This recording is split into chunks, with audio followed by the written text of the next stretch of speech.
Welcome to Big Bang. This is Satish. Telugu రాష్ట్రాల ప్రజలు ఎంతో ఉత్కంఠగా ఎదురు చూస్తున్న సమయం వచ్చేసింది. రేపు సాయంత్రం ఎగ్జిట్ పోల్స్ విడుదల కానున్నాయి. ఎగ్జిట్ పోల్స్ ఎలా ఉన్నప్పటికీ విజయం మాదంటే మాది అంటూ ఎవరికి వారు ధీమాగా ఉన్నారు.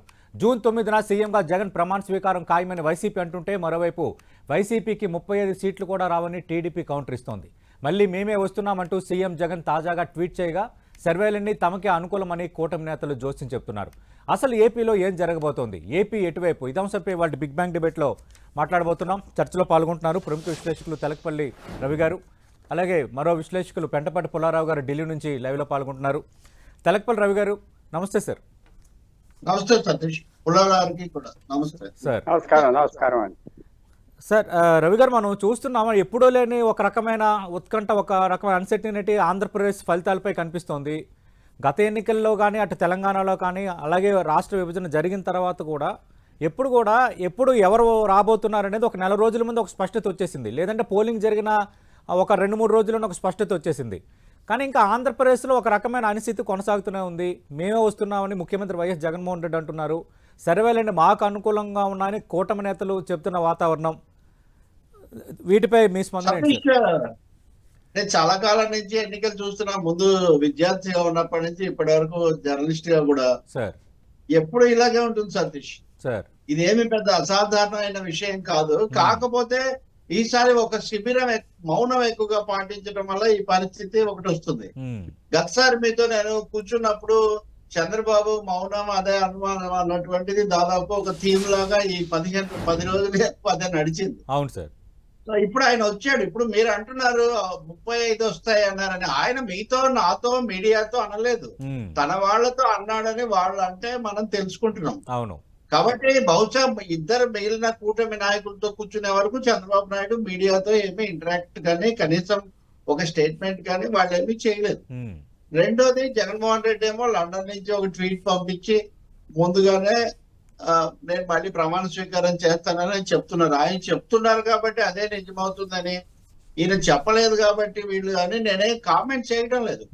కానీ ఒక ఎక్స్టర్నల్ ఫ్యాక్టర్స్ మనం అబ్జర్వ్ చేసినప్పుడు కూటమి లేదా ఎన్డీఏ అన్నది మొన్నటి వరకు మౌనంగా ఉండి 2 రోజులుగా వాళ్ళు మాట్లాడటం, మైండ్ గేమ్, సౌండ్ గేమ్ పెంచడం అనేది ఒకటి కనిపిస్తుంది. వైఎస్ఆర్ పార్టీ శిబిరం విషయానికి వస్తే వాళ్ళు అప్పటి నుంచి ఇప్పటి వరకు మేము గెలుస్తామని చెప్తున్నప్పటికీ ఒక మూలన ఆ టెన్షన్ వాళ్ళలో కూడా కనిపిస్తుంది. కాబట్టి స్పష్టంగా ఇరు శిబిరాలు కూడా టెన్షన్ గా ఉన్నాయి. కొద్ది రోజుల కిందట ఇప్పుడు నాకన్నా సరిగా వచ్చింది. మొదటగా అంటే ఇంకా చాలా వచ్చాయి, అన్ని ఇప్పుడు ఏకరూపేట అనవసరం కదా, ఎగ్జిట్ పోల్ టైం వచ్చేసింది. కానీ నాగన్న సర్వే తెలంగాణలో ఫెయిల్ అయింది కదా. ఇప్పుడు ఆంధ్రాలో కూడా ముందు ఇది వస్తే ఏమవుతుంది, ఆత్మసాక్షి కూడా ఫెయిల్ అయింది ఆ మాటకు వస్తే. ఇప్పుడు చాలా ఎక్కువగా చలామణిలో ఉన్న ఆత్మసాక్షి, నాగన్న సర్వేలు రెండు తెలంగాణలో అవి ఫలించలేదు. కానీ దాని అర్థం ఇంకా అవేమి చెప్పవని, వినకూడదని కాదు. అట్లయితే ఈ రాజకీయ పార్టీలన్నీ ఎన్నికల్లో గతంలో ఓడిపోయి దెబ్బతిన్నవే కదా. అలా అని మళ్ళీ వాళ్ళు మాట్లాడకుండా రాజకీయం చేయకుండా ఉంటారు కదా. సో ఇదొక ప్రక్రియ ఇలా సాగుతూ ఉంది. రెండు శిబిరాల మధ్య చూస్తే స్థాయిని బట్టి చూస్తే top leaders of the NDA are silent. Top leaders of the YCP camp are vibrant మనం చెప్పాలంటే. ఇంకా రెండవది సిఈసి ఓట్ల లెక్కింపు, ఈ చర్చలు ఇవి అలా సాగుతున్నాయి. కాబట్టి ఇప్పుడు మనం వీ హ్యావ్ టు సీ. ఇంకా అంతకంటే పెద్ద క్షేత్రస్థాయిలో లేకపోతే శబ్దం యొక్క స్థాయిలో పెద్ద మార్పు వచ్చిందని చెప్పలేము. ఇంకొకటి టాప్ లీడర్సే కాదు, ఇప్పుడు ఆ ఎంపీ రాజు లేకపోతే ఇట్లాంటి 2-3 కొంచెం గట్టిగా పూనుకొని మాట్లాడేవాళ్ళు తప్ప మిగతా వాళ్ళు ఎవరేమి మాట్లాడుతున్న పరిస్థితి అయితే లేదు. కారణం ఏదైనా కావచ్చు. నేను ఇంకోటి కూడా చెప్తున్నా, ఎన్టీఆర్ జయంతి లాంటిది జరిగితే ఈ సమయంలో ఎలా సెలబ్రేట్ చేసుకోవాలి నేను కామెంట్ కూడా చేశాను. కనీసం ఒక పూర్తి పేజీ కూడా ఎన్టీఆర్ ఇచ్చి మళ్ళీ మేము నీ ఆశీస్సులతో వస్తున్నాం అని చెప్పిన పరిస్థితి లేదు. మరి ఇవన్నీ దేన్ని సూచిస్తున్నాయి తెలియదు. కానీ సర్వేల్లో మటుకు అనేక సర్వేలు వాళ్ళకు కూడా అనుకూలంగా చెప్తున్నారు. వీటిని కూడా నమ్ముదామా అంటే ముందే వార్తలు రాస్తున్నారు. ఏమని సర్వేలు ముందే తమకు అనుకూలంగా తెప్పించుకుంటున్నారు అంటే ఎగ్జిట్ మీద ఎగ్జిట్. ఇప్పుడు తెలుగు రాష్ట్ర ఆంధ్రప్రదేశ్ లో చూస్తున్నాం మనం, ఎగ్జిట్ మీద ఎగ్జిట్. ఇంకా ఎగ్జిట్ రాకముందే ఈ ఎగ్జిట్ ఇలా ఉండబోతుంది, ఈ సర్వేలు ఇలా ఉంటాయి, వీటిని మీరు నమ్మకండి అని. సో ఇంక మనం రేపు సాయంత్రం వరకు చూడాలి. రేపు సాయంత్రానికి కూడా ఈ అనిశ్చితి ఏదో తొలగిపోయి ఒక వన్ సైడ్ వస్తుందని అనుకోలేదు. ఇంకో ఒక్క చిన్న తేడా ఏమంటే జాతీయ మీడియా సంస్థలు, మన పుల్లారావు గారు ఢిల్లీ వస్తారు కదా, వాళ్ళేమో బీజేపీ, కాంగ్రెస్ లేదా ఎన్డీఏ, ఇండియా కోణంలో వాళ్ళు చెప్తున్నారు. ఏపీలో సినేరియో కానీ ఇక్కడ కామెంట్స్, అబ్జర్వేషన్స్ పూర్తి భిన్నంగా ఉన్నాయి. ఈ కారణం వల్ల మీరు చెప్తున్న అనిశ్చితికి ఇవన్నీ కారణాలుగా కనిపిస్తున్నాయి. ప్రజల్లో పెద్ద అనిశ్చితి ఉందని నేను భావించట్లేదు. వాళ్ళకు ఓట్లేసిన వాళ్ళకు తెలుసు ఏం జరగబోతుందో. వాళ్ళు మనతో మనం అంతర్గతంగా మాట్లాడినప్పుడు వాళ్ళు షేర్ చేస్తున్నారు. ఆ సర్వే సంస్థలు కూడా షేర్ చేస్తున్నారు. వాటిని ముందుగానే నమ్మొద్దు అని చెప్పే వాళ్ళని మనం ఏం చేయలేము. అందరినీ నమ్మాలి, అందరిని అనుమానించుకోవాలి. అందరినీ నమ్మి మన అంచనాకు మనం రావాలి. వినదగున ఎవరు చెప్పినా వినినంతనే వేగపడక వివరింపదగును, వినాలి. రైట్. పెంటపాటి పుల్లారావు గారు, అంటే అనిశ్చితి అనేది ఎప్పుడూ ఉంటుంది, కానీ ఈసారి ఒక శిబిరం మౌనంగా ఉండటం అనేది ఇంట్రెస్టింగ్ ఫ్యాక్టర్ అంటున్నారు. రెండోది, ఇందాక రవి గారు ప్రస్తావించిన దాంట్లో మరో ఇంట్రెస్టింగ్ పాయింట్ అంటే ఎగ్జిట్ మీద ఎగ్జిట్ జరుగుతుందని. ఆల్రెడీ ఎగ్జిట్ పోల్స్ అనేవే పోలింగ్ పైన ఒపీనియన్స్ ఎలా ఉన్నాయన్న దాని మీద మళ్ళీ ఎగ్జిట్ జరుగుతున్న ఒక వాతావరణం కనిపిస్తుందని. అంటే మొన్న సజ్జల రామకృష్ణారెడ్డి ఒక వ్యాఖ్య చేశారు, వైసీపీ కీలక నేత. అంటే నార్త్లో సీట్లు తగ్గుతున్నాయి కాబట్టి ఇటు సౌత్లో మేము పెరిగిపోతున్నాం, ఆంధ్రప్రదేశ్లో కూడా ఎన్డీఏకి సీట్లు వచ్చేస్తున్నాయని ఒక ప్రచారాన్ని అటు బీజేపీ, టీడీపీ చేస్తున్నాయంటున్నారు. నిజంగా ఆ వాతావరణం ఉందా పుల్లారావు గారు? యోగేంద్ర యాదవ్ లాంటి వాళ్ళు మాకే అనుకూలం అని చెప్తున్నారని తెలుగుదేశం పార్టీ నేతలు చాలామంది వాటిని ఉదహరిస్తున్నారు. అసలు ఢిల్లీలో అంచనా ఎలా ఉంది సార్? మీ అంచనా ఏంటి? మెయిన్ థింగ్ ఏమిటంటే ఢిల్లీ ఏంటి, యోగేందర్ యాదవ్ ఏంటి, ఎవరైనా ఒక ఫ్యాక్టర్ మనం కౌంట్ చేస్తున్నామా లేదా? వాలంటీర్స్ 3 లక్షల మంది ఉన్నారు. ఆగస్ట్ 15వ తారీఖు 2019 స్థాపించారు అనుకుంటాను. ఆ తారీఖు పనిచేస్తే వచ్చారు. వాళ్ళు గవర్నమెంట్ ఎంప్లాయీస్ లాగా పనిచేశాడు. 50 కుటుంబాలతో టచ్ లో ఉన్నారు. ఇది చిన్న విషయం కాదు. వాళ్ళ పార్టీ కేడర్ ఉన్నదంటే వాళ్ళు మీటింగ్లు అటెండ్ అవుతారు, జెండాలు పట్టుకుంటారు, ఫ్రీగా పనిచేసేవారు పూర్వం. ఇప్పుడు అలా పనిచేయట్లేదు, అది వేరే విషయం. అది కేడర్ వేరు. ఇది కేడర్ కాదు, ఇది ఒక డెడికేటెడ్ ఫోర్స్. నీకు 50 కుటుంబాల 100 కుటుంబాలు అప్పచెప్పాం, వాళ్ళని చూసుకో. అది ఓపెన్ గా చేసేది, ఏం పెద్ద రహస్యకార్యంగా చేసి కన్స్పిరసీ కాదు. చాలాసార్లు జగన్మోహన్ రెడ్డి గారు కూడా వాళ్ళ గురించి చెప్పాడు కదా, నాకు జ్ఞాపకం మా వాలంటీర్స్ ఉన్నారు. అది పెద్ద ఫోర్స్ ఈ ఎలక్షన్ లో. అది ఇప్పుడు మనం చూడబోయేది ఏంటంటే ఇది సక్సెస్ఫుల్ అవుతుందా కాదా, ఇది ఫెయిలియర్ అవుతుందా. ఈ కాన్సెప్ట్ సక్సెస్ అవుతే ఈయనకి ఎలక్షన్ లో మంచి రిజల్ట్స్ వస్తాయి. మీరు ఒక చిన్న విషయం, అది రవి గారు కూడా ఉన్నారు, ఆయన చెప్పేది it will be interesting to hear. నేను చెప్పిన దానికి రెస్పాన్స్. నియోజకవర్గంలో 3000 మంది ఉన్నారు. ఆ 3000 మంది 5 సంవత్సరాలు బట్టి ఒక 50 ఫ్యామిలీస్ కాసుకుంటా వచ్చారు. వాళ్ళ ఎలక్షన్ 2 నెలలు బట్టి మనకి ఎవరు ఓట్లేస్తారు నేను చెప్తున్నా. అంటే చాలా మందితో మాట్లాడా, ఇలాగే చేశారని కాదు డిజైన్ నేను చెప్పాను. వాళ్ళు ఎవరు వేస్తారు మనకి, వాళ్ళతో సంబంధాలు పెట్టుకుంటారు. అది చాలా క్లియర్ గా నాకు కనపడి. ఇంకా డీటెయిల్గా వెళ్తే కొంచెం ఎంబారసింగ్ గా ఉంటుంది, మనం అక్కడికి ఆగిపోతున్నాం. సో కాంటాక్ట్ వాళ్ళు పెట్టుకున్నారు. అది కనపడే కాంటాక్ట్ కాదు. ఏదో మీరు రిజైన్ చేస్తే చేస్తారు, ఫోన్ ఉంటుంది.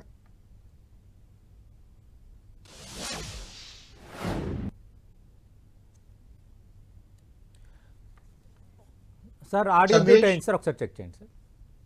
సతీష్, పుల్లారావు గారు హలో, ఇప్పుడు ఓకే సార్. హలో పుల్లారావు గారు ఇప్పుడు మాట్లాడండి సార్.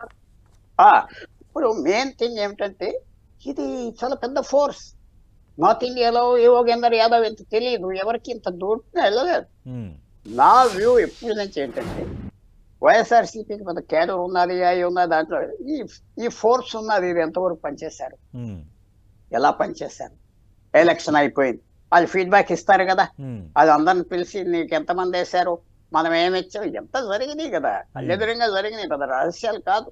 అది మరి కొంచెం అండర్ ఎస్టిమేట్ చేస్తున్నారా అందరూ అని నేను అనుకుంటున్నా. నేను అండర్ ఎస్టిమేట్ చేయట్లేదు, నేను కొద్దిగా రిస్క్ తీసుకొని మాట్లాడదాం అనుకుంటున్నా. అది ఏదో వస్తాను కాదు, డబ్బాలు వేయడం కాదు, వీళ్ళది ఒక ఫోర్స్ గా తేలిందా.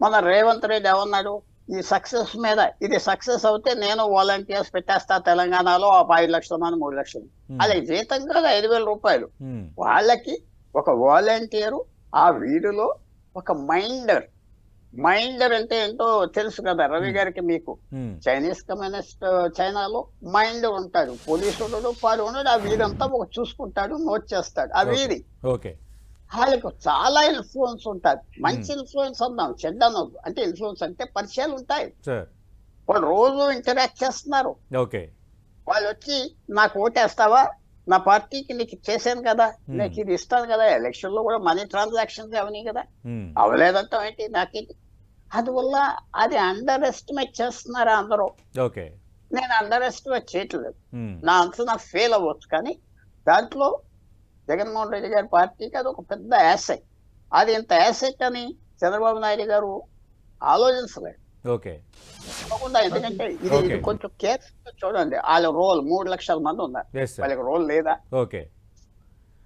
రైట్ రవి గారు అంటే వాలంటీర్స్ లాంటి ఇలాంటి ఫోర్సెస్ కూడా పనిచేస్తాయి అండర్ ఎస్టిమేట్ వేస్తున్నారేమో వైసీపీ స్ట్రెంగ్స్ అని పుల్లారావు గారు అంటున్నారు మీరు కూడా మొన్న ఈ కుటుంబాలు వీటి కోసం మాట్లాడినప్పుడు సీఎం రమేష్ ఆయన కొన్ని వ్యాఖ్యలు చేయటం వెంటనే మీరు దానికి కౌంటర్ ఇవ్వటం ఇదంతా జరిగింది బాగా ట్రెండింగ్ కూడా అదైన వాతావరణం నిజంగా ఇది పనిచేసే వాతావరణం ఉందా వైసీపీ అనుకుంటున్న స్ట్రెంగ్స్ ఏవైతే ఉన్నాయో పనిచేసే మొదటి విషయం ఏమంటే ఈ చర్చలన్నీ కూడా కొంచెం హుందాగా వాటి కొంచెం భిన్నంగా జరిగి ఉండాలి దురదృష్టవశాత్తు ఈ మీడియా వార్ అనేది మరీ ఎక్స్టెండ్ అయిపోయి ఇప్పుడు మీ ఛానల్ కూడా వాళ్ళు బహిష్కరించారు కదా కాబట్టి ఇక్కడ సమస్య ఏమొస్తుందంటే ఎవరు ఏం చెప్పినా కానీ మనకు వీ హ్యావ్ నో స్టేక్స్ అండి మాట్లాడే వాళ్ళకు వాళ్ళు గెలుస్తారు వీళ్ళు గెలుస్తారు లేదు వామపక్ష భావాలంటే కూడా వాళ్ళే మెయిన్ ప్లేయర్స్ కాదు ఈ గేమ్ లో కానీ పుల్లారావు చెప్పింది అది కరెక్ట్ అది ముఖ్యమైన ఫ్యాక్టర్ వాలంటీర్ల యొక్క పాత్ర పట్ల తెలుగుదేశం పార్టీకి స్థిరత్వం లేకుండా పోయింది వాలంటీర్ల మీద పవన్ కళ్యాణ్ ఒకప్పుడు చాలా ఏమన్నా అన్చారిటబుల్ గా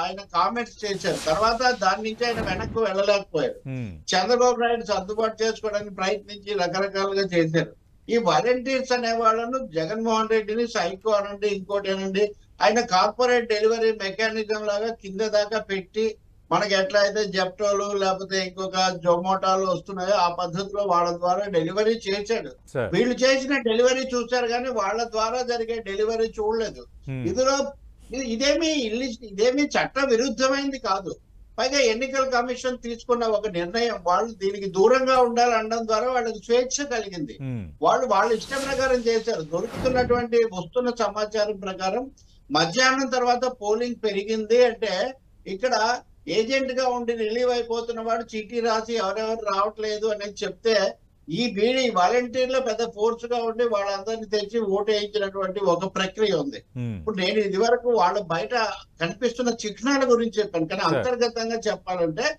వాలంటీర్లు అనండి లేకపోతే లోయర్ క్లాసెస్ లోయర్ సెక్షన్స్ అనండి lower in the sense financial గా లేదా ఇంకో విధంగా నేను వాడడం లేదా పదము దిగువ వర్గాల వాళ్ళు భారీ ఎత్తున వచ్చి ఓటేశారు దాన్ని కూడా ఆ ఊపులో ఒకటే విధంగా అంచనా వేశారు నిజంగా రేపు ఫలితం ఎలా ఉంటుంది మూడోది యాంటీ ఇన్కంబెన్స్ తెలుగుదేశం లేదా ఎన్డీఏ వాళ్ళ అంచనాలు చాలా వరకు ప్రభుత్వం మీద తీవ్రమైన కసి ఉంది ఎప్పుడెప్పుడు ఓడిద్దామా అని చూస్తున్నారు అన్నది వాళ్ళ నెరేటివ్ కానీ మీరు ప్రణయ్ రాయ్ లాంటి ఆయన చెప్పింది వింటే కూడా భారతదేశంలో 47 నుంచి 77 వరకు 77 నుంచి 2002 వరకు యాంటీ ఇన్కంబెన్సీ మారి ఇప్పుడు 50-50గా ఉంది ప్రభుత్వాల పట్ల తీవ్ర వ్యతిరేకత ఇప్పుడు మోదీ సంగతి చూస్తున్నాం కదా తర్వాత మనం జాతీయ చర్చించినప్పుడు కాబట్టి యాంటీ ఇన్కంబెన్సీ మరి వీళ్ళకున్నంత తీవ్రత అటువైపు లేనప్పుడు వీళ్ళు పని చేసినప్పుడు మూడోది మీరు అన్నది సీఎం రమేష్ తో అయినా లేకపోతే ఆరా మస్తాన్తో అయినా నేనేం బాధన కంటే కూడా ఆ ఫ్యాక్టర్స్ కూడా మనం తీసుకోవాలి కదా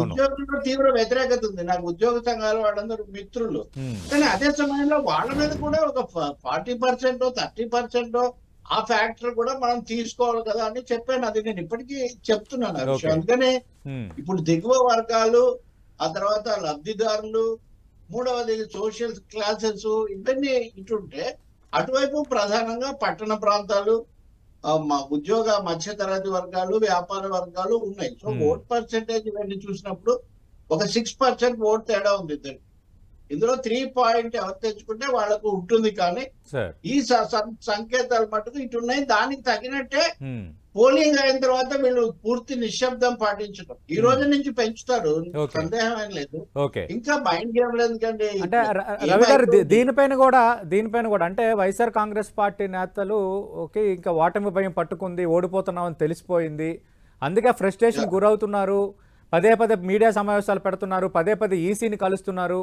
పదే పదే వ్యవస్థలని ఎత్తి చూపుతున్నారు. ఇది కూటమి కానీ టీడీపీ చేస్తున్న ప్రధాన ఆరోపణ. ఎవరు సార్ వాళ్ళ తరఫున ప్రతినిధులు చెప్పండి నాకు, ఎవరు మాట్లాడారు మనకు తెలిసిన వాళ్ళు? నేను మీకు నా వ్యక్తిగత అనుభవం నుంచి నేను 2 క్యాంపుల్లో ఉన్న దాదాపు అతి కీలకంగా ఉన్న కీలక వ్యక్తుల పక్కనే ఉన్న వాళ్ళతో మాట్లాడాను సార్. 2 క్యాంపుల్లో టెన్షన్ ఉంది, 2 క్యాంపులు అసలు కొంచెం మౌనంగా ఉన్నారు. కానీ వైసీపీ క్యాంపులో తగ్గినా గానీ గెలుస్తాము అనే ఒక అభిప్రాయం వాళ్ళు వ్యక్తం చేస్తున్నారు. ఎక్కువ రాకూడదని కూడా వాళ్ళు కోరుకుంటున్నారు. 110 కంటే లోపలే రావాలి మా వాళ్లకు, లేకపోతే మరీ కష్టం అని భావిస్తున్నారు. టీడీపీ దగ్గరికి వచ్చేసరికి సర్వేలు అవి ఇవి చెప్తున్నారు. ఫైనల్ గా చెప్పాలంటే సతీష్ చాలా క్లోజ్ గా ఉండే మిత్రుడు టీడీపీ క్యాంప్ లో, మేము అసలు ఎగ్జిట్ పోలే చేయలేదు, ప్రీ పోలే చేయలేదు, ఏప్రిల్ తర్వాత మేము అసలు ఏమీ చేయించలేదు అనే మాట ఆయన చెప్తున్నాడు. అంటే వాళ్ళు కమిట్ కావడానికి వాళ్ళు సిద్ధంగా లేరు. మీరు నిన్న మీరు వెరిఫై చేసింది కూడా చంద్రబాబు ఎవరికో చెప్పారని చెప్తే అది మనం వింటున్నాం. కానీ ఈ వీళ్ళిద్దరు చెప్పేది అప్పుడు నిజం కాదని చెప్పగలను నేను. అంటే జగన్ మాకు 150 పైన గతసారి కంటే ఎక్కువ వస్తాయని ఆయన చెప్పినా, చంద్రబాబు నాయుడు కూడా 30 వాళ్ళకి వస్తాయంటే అర్థం మాకు 150 వస్తాయనే కదా. అంతే సార్, దాదాపు అంతే కదా. ఎవరికో చెప్పారని చెప్తున్న ఈ ఇద్దరి స్టేట్మెంట్స్ కూడా ఎగ్జాజరేషన్స్, అతిశయోక్తులు లోపలేమో అభద్రత పెట్టుకొని పైకి వీళ్ళు అతిశయోక్తులు చెప్తున్నారు. ఇలాంటి సమయంలో ప్రజలు సమయంతో సహనంతో చూడాల్సినటువంటి ఒక అవసరం ఉంది. ఈ 1 సైడ్ వారని ఇద్దరు నమ్మడం లేదు. ఈ 2 sides are also worried about the are tense about the result. ఇప్పుడు అధికారంలో ఉన్న పార్టీ కాబట్టి మేము మళ్ళీ వస్తామని వాళ్ళు కొంచెం గట్టిగా చెప్తున్నారు. అంతవరకే. సర్వేలు కూడా ఎక్కువ చేయించారు. నా వివరాలు కూడా ఉన్నాయి మీకు కావాలంటే. టీడీపీ వాళ్ళు 4 సర్వేలు చేస్తే వైసీపీ వాళ్ళు 5 ఫారాలు నింపించుకొని పోలింగ్ తర్వాత కూడా అది కొనసాగించారు.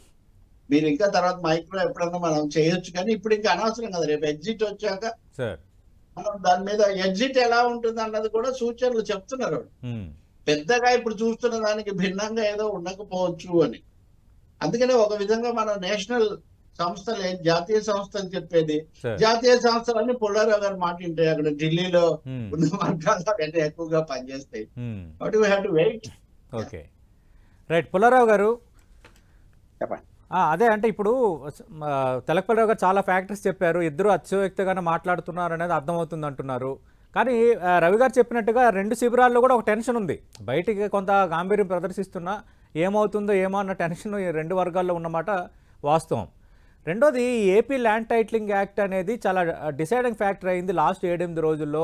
అప్పటి వరకు నెక్ టు నెక్ నడిచిన వాతావరణాన్ని అది కొంత కూటమికి ప్లస్ చేసిందని కూటమి నేతలు పదే పదే చెప్తున్నారు. నిజంగా అలాంటి ఫ్యాక్టర్స్ చివరి నిమిషంలో పనిచేసే వాతావరణం ఉందా? అస్సలు లేదు. ఎంతమందికి భూములు ఉన్నాయి, ఎంతమందికి పోతాయి, ఇది అది శబ్దం. ఎలక్షన్ లో ఇంకో శబ్దం, అది ఏదో వచ్చేసాం అది చెప్పండి. మెయిన్ థింగ్ నేను 3-4 పాయింట్స్ చెప్తాను రవి గారికి. మీకు కాస్ట్ ఒక పెద్ద రోల్ ప్లే చేసింది, ఇంట్లో డౌట్ లేదు. 3 జూన్ 4న ఎవరు అధికారం గెలిచినా ఈ ఆంధ్రప్రదేశ్ లో ఈ సోషల్ సామాజిక కాస్ట్ ఫైట్ కంటిన్యూ అవుతారు. మూడోది ఏంటంటే తప్పకుండా యాంటీ ఇన్కంబెన్సీ ఉన్నది, గ్యారంటీగా ఉన్నది. ఎంత ఉన్నది అది మనం ఇంకా అంచనా వేయలేకపోతాం. 4వది నేను చెప్పింది వాలంటీర్స్ది, అది ఎంత ఇంపాక్ట్ ఉన్నది ఏం లేనొచ్చు. చాలా మంది నాతో అన్నారు, పెద్దవాళ్ళు, మంచి నాలెడ్జబుల్ పీపుల్ తెలుగు రాష్ట్రాల్లో, అది ఓవర్టేక్ అయిపోయిందండి కాస్ట్ రిలీజన్ ఫైట్స్ వల్ల, నేషనల్ ఇష్యూస్ వల్ల అవ్వదు. కానీ నేను అనుకుంటున్నా అప్పుడు కూడా 2500 మంది 3000 మంది పేడ్ వర్కర్స్, రెగ్యులర్లీ పేడ్ వర్కర్స్, వాళ్ళ సామాజిక వాల్యూ కూడా పెరిగింది కదా ఈ 4.5 సంవత్సరాల్లో. ఆ వీధిలో ఉండే ఒక 4% కి, లోవర్ మిడిల్ క్లాస్ పర్సన్ కి వాలంటీరే కలెక్టర్, వాలంటీరే ఎస్పీ, వాలంటీర్లు అక్కడక్కడ ఎమ్మెల్యే కూడా లెక్క లేకుండా వాళ్ళు చేయించేవారు. వాళ్ళ సోషల్ ప్రెస్టీజ్ కూడా పెరిగింది. వారి దగ్గరికి వెళ్తే ఏదో పని చేస్తాడని ఆ ప్రెస్టీజ్ మీరు ఆ వీధి వరకే చూడండి. వాడు పెన్షన్ ఇస్తున్నాడు, వాడు హాస్పిటల్కి తీసుకెళ్ళగలడు, ఫోన్ చేస్తే ఎస్ఐ ఉంటాడు, ఏదో చేస్తాడని. సో ఇదంతా మీరు కొద్దిగా ఇదో కొత్త ఫ్యాక్టర్. ఇండియన్ పాలిటిక్స్ లో ఒకనప్పుడు కేడర్ బేస్డ్ పార్టీస్ అనేవారు, లెఫ్ట్ పార్టీస్ అనుకోండి, ఆర్ఎస్ఎస్, బీజేపీ అన్ని. ఇది రిప్లేస్ అయిపోయింది. కేడర్ బేస్డ్ పార్టీస్ కుదరవు, ఇంకెవరో వెళ్ళి అన్ని వదులుకొని ఇంట్లో కార్పొరేట్ స్టైల్. అదే కార్పొరేట్ కల్చర్ అంటున్నారు తెలుగురావు గారు. ఇది డెలివరీ తర్వాత వాడు వెళ్ళాడు, ఆ 50 పేర్లు ఉన్నాయి, ఎవరు వేసారా మనకి అంటే ఇచ్చేసాడు, సాయంకాలానికి లిస్ట్, నెక్స్ట్ డే లిస్ట్ ఇచ్చాడు వాడు. అది కరెక్టా బ్లఫా కాదా అంటే చాలా కష్టం. వాడు రోజు వారానికి 3 సార్లు 4 సార్లు కలిసే వ్యక్తి వాడికి అబద్ధం అడిషన్ ఏమంటే సతీష్ ఓట్లు నమోదు చేయించడంలో కూడా వీళ్ళు పాత్ర వహించాడు. తర్వాత ఇంకో చిన్న విషయం ఆడవాళ్ళు వేస్తారు. ఆడవాళ్ళు ఎక్కువ ఓట్లు ఎంతమంటాయంటే మగవాళ్ళు 10 లక్షల మంది 15 లక్షల మంది మైగ్రెంట్ వర్కర్స్ ఆంధ్రాలో, గల్ఫ్ లో 7 లక్షల మంది ఉన్నారు, హైదరాబాద్ లో 3 లక్షలు 5 లక్షలు ఇతర. సో ఆడవాళ్ళు ఓట్లు ఎక్కువ వేసారంటే ఏ రాష్ట్రంలో అయినా అది పెద్ద మనం అదేదో అని చూడక్కర్లేదు. తర్వాత ఇవన్నీ ఉండగా మెయిన్ థింగ్ ఒక వ్యక్తి నాకు ఇచ్చాడు పెన్షన్, వాళ్ళు కూడా ఇస్తారు, యాంటీ ఇన్కంబెన్సీ ఉన్నదా లేదా, అది మెయిన్ ఫ్యాక్టర్. మనకి ఎలక్షన్ మనకి చెప్పేది ఏంటంటే దేశవ్యాప్తంగా నువ్వు ఏదో పడేస్తే 5 గ్యారెంటీలు 6 గ్యారెంటీలు ప్రజలు ఓట్లు వేస్తారు, మిగతా ఏం పట్టించుకోక్కర్లేదు, నువ్వు ఒకటి తేలిపోతారు. అది నేను నా వ్యూ. తెలుగుదేశం అనుకోండి, పవన్ కళ్యాణ్ అనుకోండి, వాళ్ళ వాలంటీర్స్ ని సరిగ్గా అసెస్ చేయలేదు. నా పూర్తి నమ్మకం. అది ఎందుకు అసెస్ చేయలేదంటే, ఇది నేను కొంచెం ఎటకారంగా చెప్తున్నా, పక్కన ఎప్పుడు పెద్ద నాయకుల చుట్టూరా కొంతమంది మేధావులు ఉంటారు, వాళ్ళే ఏదో చెప్తా ఉంటారు. ఇన్బ్రెడ్ అంటారు. ఇన్బ్రెడ్ అంటే మీ సలహా నాకు, నా సలహా మీకు, అంతవరకు బయటికి రాలేదు. ఇది చాలా పెద్ద ఫ్యాక్టర్. పనిచేస్తుందా?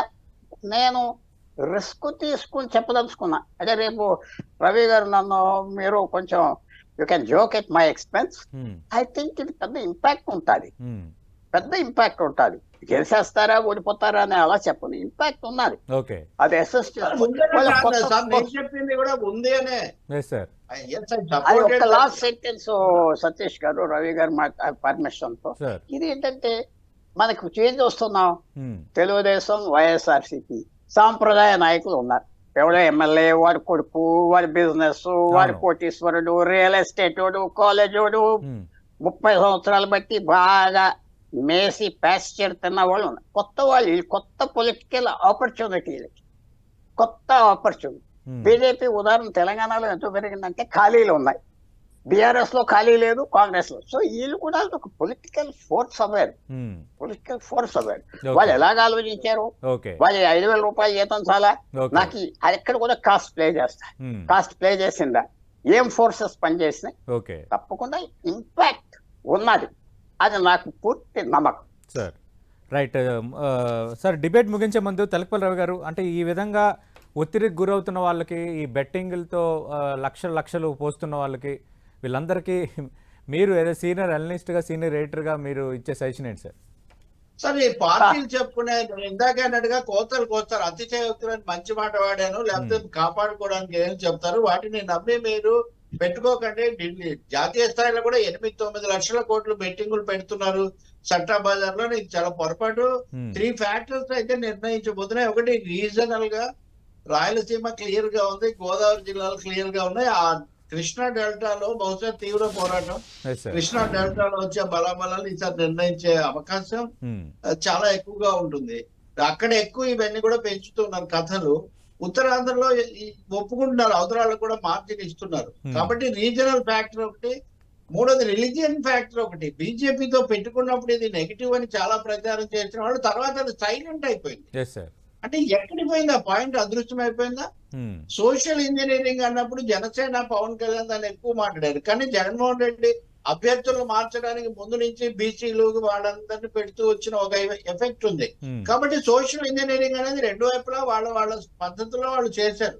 ఇందులో ఏ ఒక్కదాన్ని నమ్మి ఇదే అంత చేస్తుంది అన్నది అది నిజం కాదు. అందుకని ఎవరేం చెప్పినా మీరు దాంతో ఊగిపోయి ఉన్నదాన్ని పోగొట్టుకునే పని చేయకని. దురదృష్టం ఏమంటే సతీష్, ఎన్డీఏ వాళ్ళు అనుకూలంగా చెప్తున్నారు వాటిలో ఒకటి బెట్టింగులు మా తరఫున ఎక్కువ కడుతున్నారు కాబట్టి మేము గెలవబోతున్నామని కూడా ఆ నాయకుడు చాలా చోట్ల చెప్పడం నేను విన్నాను. నిజంగా ఇది గతంలో ఎప్పుడు ఇది జరగలేదు. సార్ అంటే బెట్టింగ్లు కట్టడం అనే దాన్ని నిరుత్సాహపరచాల్సింది పోయి బెట్టింగ్లు పెద్ద అంటే మొత్తంలో ఎక్కువగా కట్టారు బెట్టింగ్లు కాబట్టి టీడీపీ కూటమి వస్తుందనే కడుతున్నారని కొందరు వైసీపీ అదే నేతలు కూడా అదే అంటున్నారు. అది ఏం పాయింట్ అండి అసలు నిజానికి పందాలు కట్టడము దాని మీద ఒకటి దీని మీద రెండు ఏదో సామెత చెప్పినట్టు ఉన్నది కాస్త ఊడింది సార్ సర్వమంగళం పాడింది అని పాట పాడినట్టుగా ఇది ఏమీ మంచి అనవసరం. మీరు అసలు బెట్టింగ్ కార్యక్రమాలు పక్కన పెట్టి ముందు మీరు ఆ, రాజకీయమైనటువంటి పద్ధతిలో చూడండి. ఎవరు ఓకే. వచ్చినా మన హక్కులు ఎలా సాధించుకోవాలి, Yes. ఏం చేయాలి, దాని మీద దృష్టి పెట్టాలి అన్నదే నేను ఇవ్వగలిగినటువంటి ఒక సలహా. సార్ మూడోది మీడియా మిత్రులు ఊరికే తిట్టిపోసుకోకండి. మాట్లాడిన తర్వాత రెండు కోణాలు చెప్తారు. ఒక సైడే చెప్పడానికి ఇక్కడ మాట్లాడే జర్నలిస్టులు అయినా మీడియా అయినా ఇంకో కామెంటేటర్స్ అయినా వాళ్ళు మీ పార్టీ కార్యకర్తలు కాదు. ఎవరికి వాళ్ళు చూసినవి విన్నవి వాళ్ళు చెప్తుంటారు. మరి మీరెందుకు ఫోన్ చేస్తున్నారు వాళ్ళకే? మీరు వాళ్ళనే ఎందుకు అడుగుతున్నారు అయితే? ఓకే కాబట్టి అన్ని నేను చెప్పినట్టు నడవాలంటే నడవదండి. పబ్లిక్ హై అని పబ్లిక్ ఇది democracy. Yes sir so it beauty of democracy. రేపు సాయంత్రం కొంచెం సూచనగా తర్వాత స్పష్టంగా తెలుస్తుంది. స్వాగతిద్దాం దాన్ని, రైట్ అసహనం తగ్గించుకుందాం. Sir Yeah. రైట్ మీరు అన్నట్టుగా రేపటికి వేచి చూద్దాం సార్. అలాగే ఇంకా 4 రోజులే ఉంది కాబట్టి ఇంకా అంతా తేలిపోబోతుంది. థ్యాంక్ యూ తెలకపల్లిరావు గారు, థ్యాంక్ యూ పెంటపాటి పుల్లారావు గారు.